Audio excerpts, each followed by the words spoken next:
جنات کے ساتھ شادی یہ شریعت کے نزدیک جائز نہیں ہے. جننی ہو اور ادھر سے انسان ہو، یا ادھر سے عورت ہو اور ادھر سے جن ہو، یہ جائز نہیں ہے. کیوں؟ اس کی کئی دلائل ہیں. میں دلیل وہ لاتا ہوں. صحابہ اکرام کے شاگرد سید الفقہاء والمحدثین حضرت امام اعظم ابو حنیفہ نعمان بن ثابت رحمہ اللہ تعالی المتوفی 150 ہجری، جو پیدا بھی خوش قسمت زمانے میں ہے اور وفات بھی خوش قسمت زمانے میں ہے، جس زمانے کو اللہ کے رسول نے خوش قسمت فرمایا، خیر القرون قرنی ثم الذین یلونہم ثم الذین یلونہم.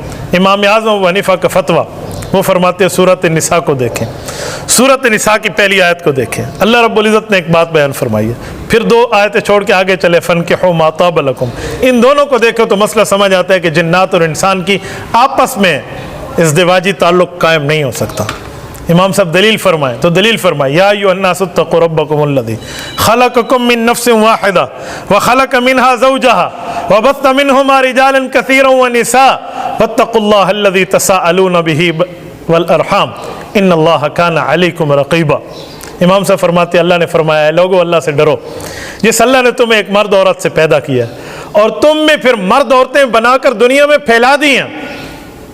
وبث منہما، اللہ نے ان دونوں سے پھیلائی، رجالا کثیرا ونساء، بہت سے مرد اور بہت سی عورتیں اللہ نے پھیلا دی ہیں.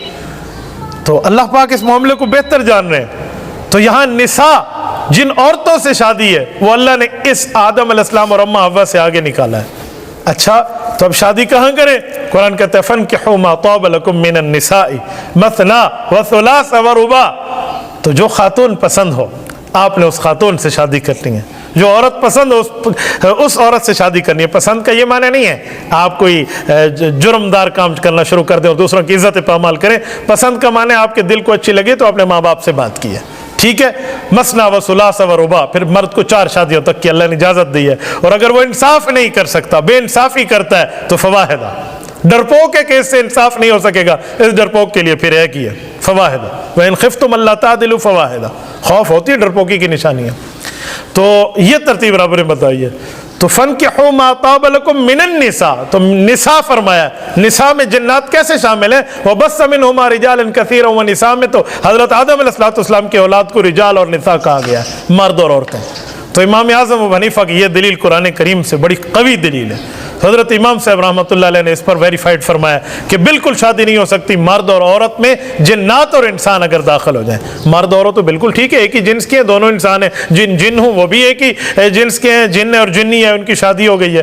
لیکن یہ جنس بدلے گی تو وَبَثَّ مِنْهُمَا رِجَالًا كَثِيرًا وَنِسَاء اور فَانْكِحُوا مَا طَابَ لَكُم مِّنَ النِّسَاء، اس سے مسئلہ ٹکرائے گا تو وہ جائز نہیں ہوگا. نمبر 2، بھائی عطا اللہ جنات سے شادیوں کے خیالات اپنے دل سے نکال لیں.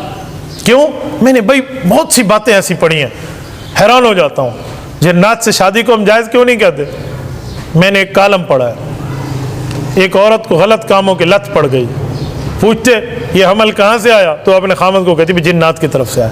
اب مجھے بتائیں اگر جنات کی یوں شادیاں بننا شروع کر دیں تو مجھے بتائیں کہاں کہاں ویریفائڈ کرتے پھرو گے کہ یوں جائز تھے، یوں جائز نہیں تھا. جو شریعت میں جائز ہی نہیں ہے، یہ تو میری اس سے شادی، میری اس طرح کے معاملات غلط ہے. اللہ محفوظ فرمائے ہماری بچیوں کو، اللہ محفوظ فرمائے ہمارے بچوں کو، اللہ محفوظ فرمائے امت کے نوجوانوں کو. تو اس بارے میں آپ کو مشورہ دوں گا، یہ جنات والی شادیاں وادیاں چھوڑ دیں. انسان بہت زیادہ ہے.